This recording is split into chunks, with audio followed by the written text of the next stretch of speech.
Hello, welcome to Rear Facing Toddlers. All infant carrier car seats can be installed on an ISOfix base, but for most of them that ISOfix base is an optional extra that you don't have to use. Most of these car seats can actually be belt fitted, which is handy if you ever need to use the seat in somebody else's car. So in this video I'm going to show you how to belt fit your infant carrier.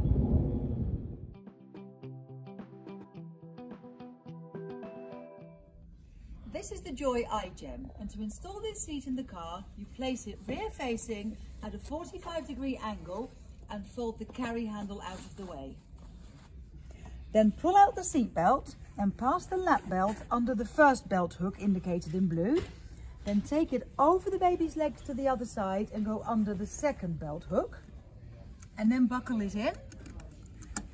And then you need to pull the belt really tight, and I do that by putting my left leg in the car and pushing against the back of the seat with my leg whilst pulling the belt tight.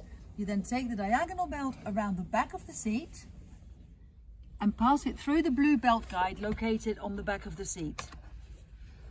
You then need to pull the belt tight, put your hand on the side of the seat, and with the other hand pull the belt in the opposite direction until it's really tight.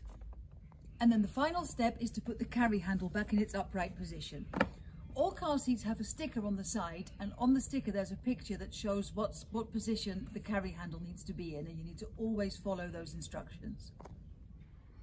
When the seat is correctly fitted, it looks like this from the inside of the car. The lap belt goes over the baby's legs and the diagonal belt wraps around the back of the car seat.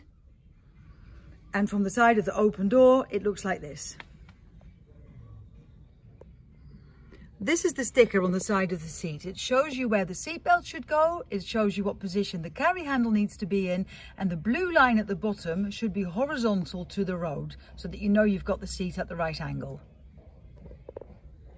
Thank you very much for watching. Please subscribe to my channel and I'll see you soon.